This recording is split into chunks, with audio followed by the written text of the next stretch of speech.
In this video, we're gonna learn 30 words about the public transport, but I will be on a train, subway, on a bus, and in a taxi. And in addition, I'm going to record another video for the exclusive members, for the special members.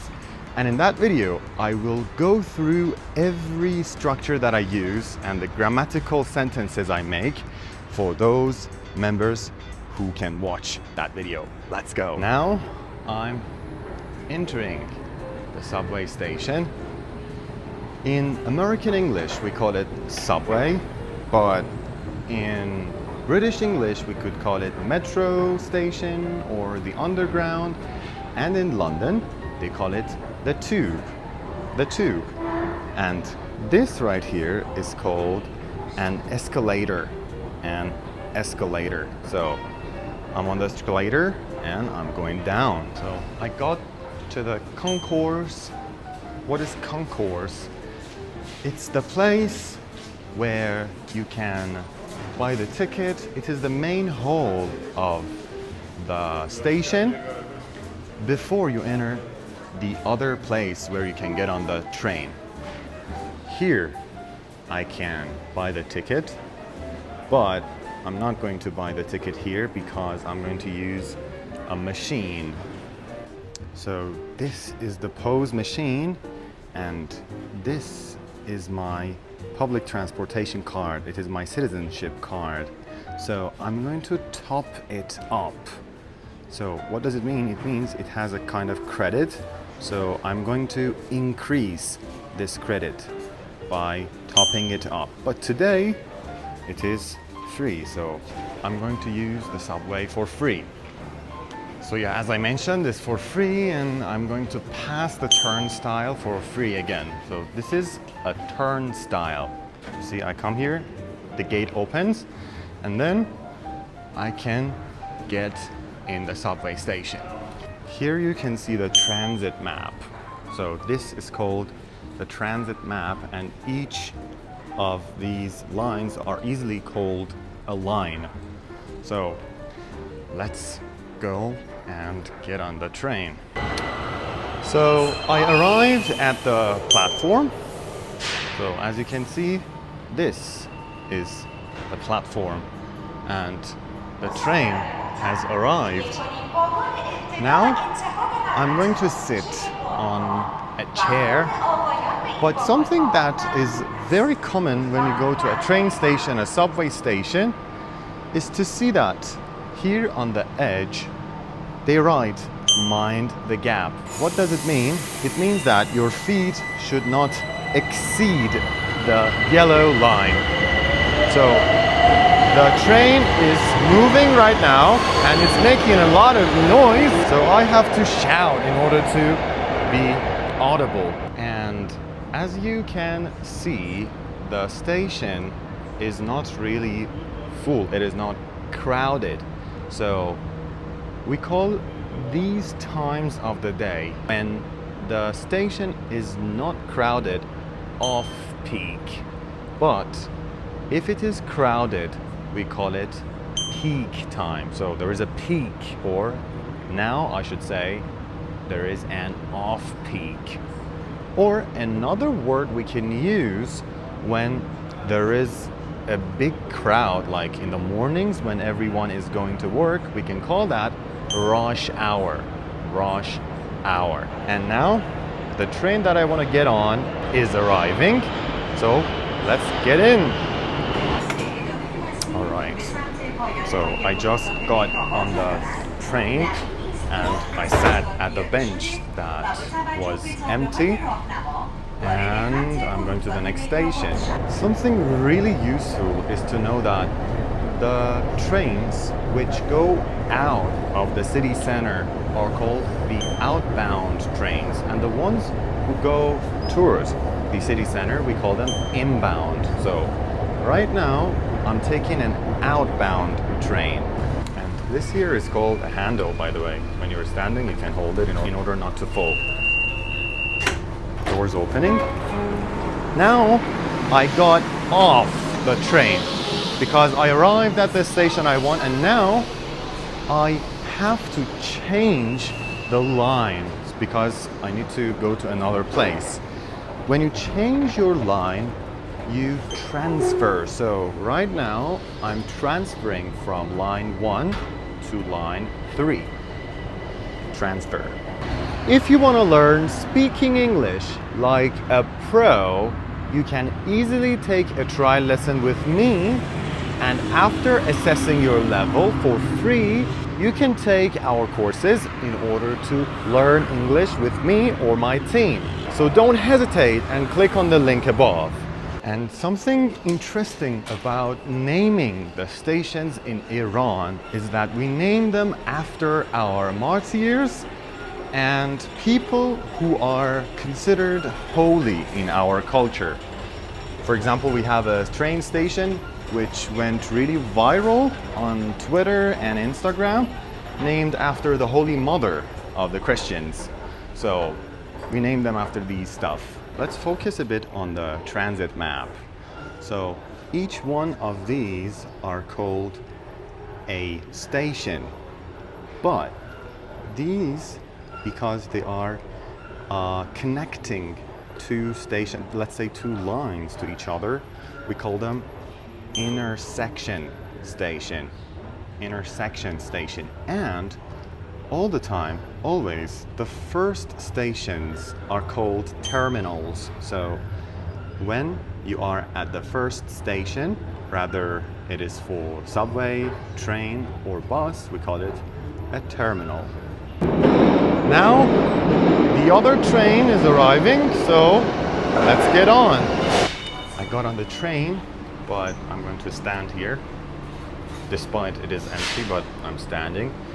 Something else that is really important is that a person like me who uses public transport regularly is called a commuter.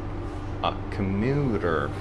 So that means this person uses the public transport regularly, every day, once a week or something like that. And there's another fact about me, and that is that I'm really tall. That you see, there is only one hand of difference between me and the roof.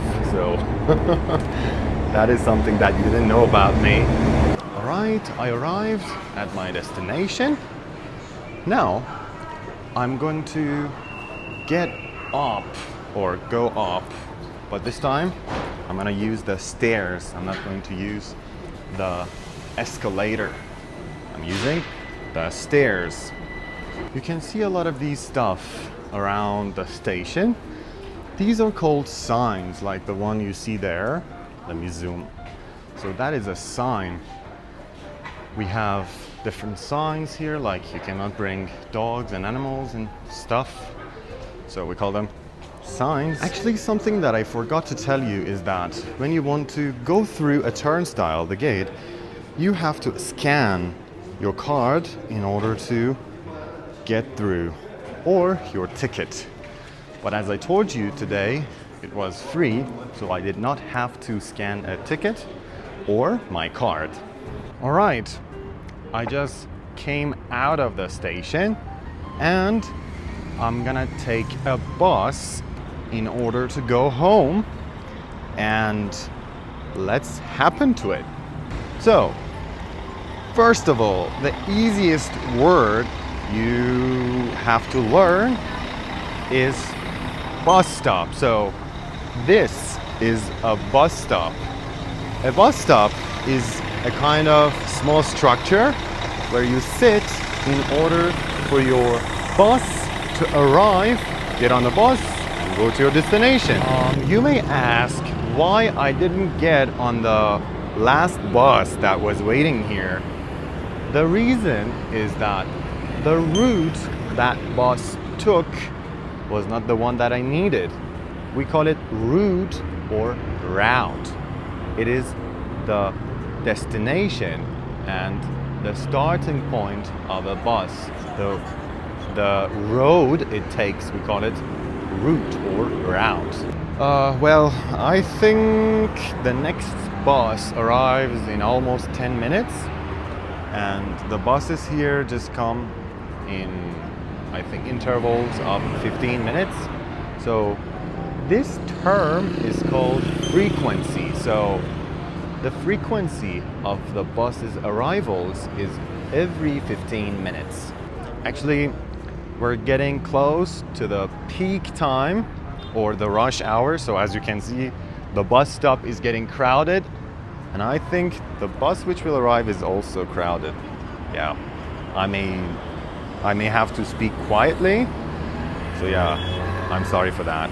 So the bus just arrived and I'm getting on the bus. And as you can see, the seats are free. So I'm gonna sit on this seat. But if you get on a bus and there is no free seat, you can easily ask someone, is this seat taken? And you can make sure if it's empty or not and then sit on the chair or the seat. Sometimes you may need to check where the bus goes, or maybe you just want to make sure or double check. So in that case, you should say, does this bus go to, and then say your destination, for example. Does this bus go to the park station? So this way you can ask and check where the bus is going. On some streets and highways, there are some special lanes which are specifically built for buses. So we call that lane bus lane, so that when there is a traffic on the other lanes, the buses can pass through this lane easily and can commute fast. So I just paid the fare and now I'm gonna take a taxi to where I want to go because the route didn't go to where I wanted. But something that is very important to know is that when I gave the money, the bus driver didn't give me a change because I gave the exact amount. That is called an exact change. That means you don't give any extra money, so the driver doesn't give you a change. And in some countries where they don't have a citizenship card, they have paper tickets. And when you go on a bus, when you get on a bus, you should show your ticket so that they punch it or write something on it so that they understand you have used that ticket. This action is called validate. So they validate your ticket. Now, let's take a taxi and get to the place where I want. So this is an online taxi service, something like Uber, but in Iran you don't have Uber, so I'm using another equivalent, the Iranian one. So I choose where I am and then I can select my destination. So this is the fare and I can increase it in order to make the flat rate or flat fare more or less. But I'm gonna just take a taxi using the flat rate or the flat fare. And this is the route my cab is gonna take. Actually, something really important is that in British English, we call it a cab, but in American English, we call it a taxi. And applications like Uber, or the one that I took my taxi from, they adjust the fare according to the traffic and the time.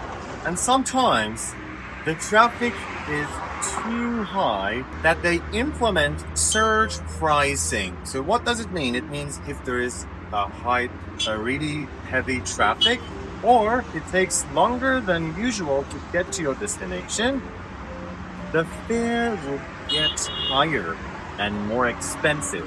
Surge pricing. When you're not getting an online taxi and you're just waiting at the side of the road, you do this in order to get a cab, in order to get a taxi. So this action, when you do this in order to get a taxi, is called hail. So I'm hailing like this. You can hail a taxi. And I think my driver is arriving. So yeah, he's waiting there. Let's go. So my car is arriving and I'm crossing the street. This is something that I don't think they teach you in the English class. So these kind of blocks at the side of the road are called curbs. Curbs. I just got in my cab, in my taxi, and I'm heading toward my destination. He's my driver, and he's really kind. I'm sitting in the front because, as I am tall, the back seats are a bit small. They don't have a good area for me, so that's why I'm sitting here. So actually, I'm tightening my seat belt. Let me tighten it. All right, so seat belt is really important when you are in a car. And sometimes when you don't have cash with you, when you don't have physical money with you, you can ask the driver, do you take cards? If they confirm, you can pay by card, but if they don't, you have to maybe transfer the money using online banking applications or so on. And yeah, so do you take cards? You can easily ask this. In some countries, the cabs, the taxis, they have a machine which keeps track of the distance you are taking. So it writes 1 meter, 2 meter. It tracks the distance. We call that a meter or a taximeter. So when they have a taximeter, they measure the price of the taxi using that meter or the taximeter. So I asked the driver if he accepts the fare in cash or bank transfer, because I don't have a card. I mean, he doesn't have a card posing machine, so I'm going to pay online. And if you're paying by card, if you're paying in cash, sometimes you may give some extra money, and you may expect the driver to give you the remaining, the change. You can easily say, keep the change. You can give it to the driver as a tip, if you have tipping culture.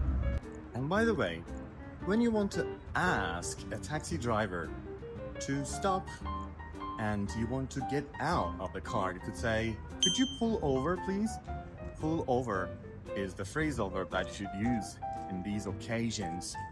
And another phrase you can ask is, can you drop me off? Like, can you drop me off at the station? Can you drop me off at the bus stop? So this way, they know where to pull over and drop you off. So I got out of my taxi and I arrived at the place I wanted, and my trip is over. I hope you enjoyed this lesson, and if you liked it, don't forget to subscribe my channel, and see you in the next video.